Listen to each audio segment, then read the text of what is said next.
जैसे आपको पता है कि नई टेक्नोलॉजी का एक अच्छा फल है कि डिजिटल मीडिया न्यूज पोर्ट्स भी बन गए, न्यूज पोर्टल्स बन गए।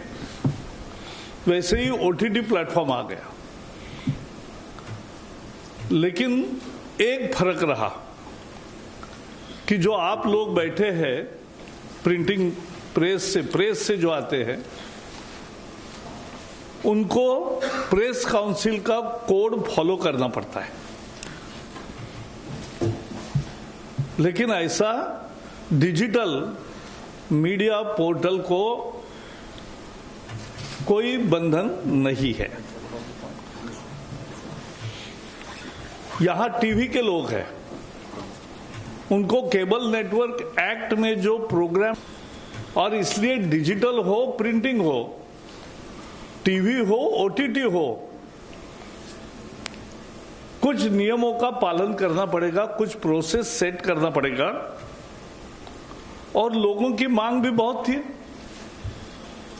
लोगों की मांग, रोज सैकड़ों पत्र मंत्रालय में आते हैं।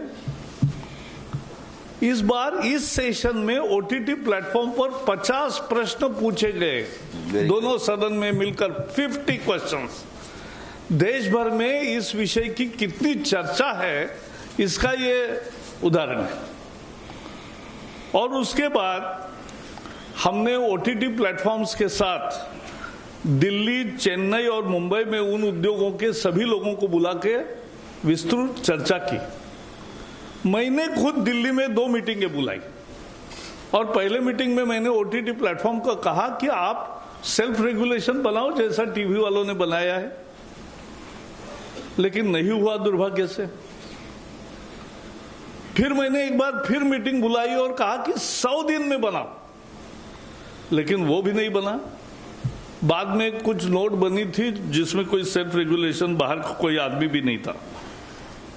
और इसलिए हमने तय किया कि एक इंस्टीट्यूशनल मैकेनिज्म सभी मीडिया के लिए होना चाहिए, क्योंकि मीडिया की आजादी लोकतंत्र का आत्मा है। Both we have fought for maintaining press freedom and have gone to jail during emergency. But let me also tell you that every freedom has to be responsible freedom. और उसके लिए we have decided to have 3-tier mechanism for OTT platforms. First, for OTT and digital news media, both will have to disclose their details, from where they publish, how they publish, how much is the spread, anything. So that disclosure will come. That is first, information. We are not mandating a registration. We are seeking information. Then second is, there has to be grievance redressal system, as Ravi ji has said. Their grievance redressal system, in the same manner, it will work in OTT platforms and digital portals also. They will have to have their own portal for grievance redressal. Then second tier will be self-regulation.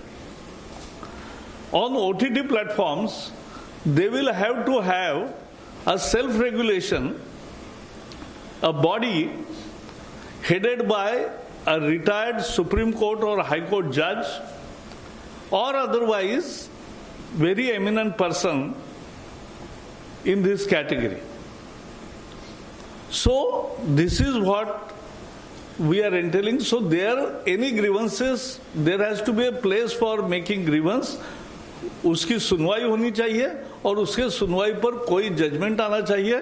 और जैसे हम TV पे देखते हैं कि TV पर scroll आता है, माफी मांगते हैं, कुछ दंड भी होता है, तो ये खुद करते हैं, सरकार नहीं करती। तो वैसा ही हम करना चाहते हैं कि ये होना चाहिए। और तीसरा, एक सरकार है तो सार्वभौम सरकार होती है, सॉवरेन सरकार होती है, तो एक ओवरसाइट मैकेनिज्म भी होगी, जहां एकदम तुरंत फैसले भी करने पड़ते हैं। कोई बहुत बड़ा पेंच तैयार हुआ तो ये ओवरसाइट मैकेनिज्म रहेगा। और ओटीटी प्लेटफॉर्म में एक और है कि अभी सेंसर बोर्ड होता है फिल्म वालों को, लेकिन ओटीटी को सेंसर बोर्ड नहीं है। तो हमने कहा है self classification of age related issues to be solve, and उसका एक प्रोसेस हो कि 13 से ऊपर 13+, 16+ and A category, there has to be a mechanism of parental lock and ensuring compliance that children don't see that. But बाकी you cinema जो है इससे वहां भी यू क्लासिफिकेशन सेल्फ क्लासिफिकेशन है, लेकिन उसके लिए भी जो कोड सेंसर बोर्ड का है, जो एक एथिक्स कोड है, वो सबको कॉमन रहेगा। और इसलिए वो रहेगा। लास्ट में मैं इतना ही कहूंगा कि जो डिजिटल मीडिया पोर्टल्स है उनको भी अफवाह फैलाने का, झूठ फैलाने का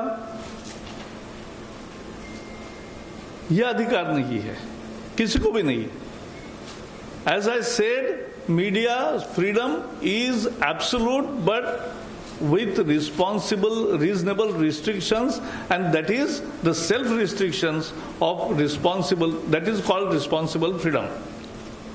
And उस freedom के दायरे में ये दोनों, और ये कानून एक ही है, आईटी का जो MIT का कानून है, उसी के अंदर जो बिजनेस रूल बदले मोदी जी ने, और ये जो कंटेंट वाला मुद्दा है खासकर मीडिया का और ओटीटी और डिजिटल मीडिया, इसका INB एडमिनिस्टर करेगी। बाकी जो इंटरमीडिएट प्लेटफॉर्म्स है उस पर का संज्ञान IT मिनिस्ट्री पहले जैसे कर रही है वैसे ही करेगी। बस मुझे भी इतना ही कहना है।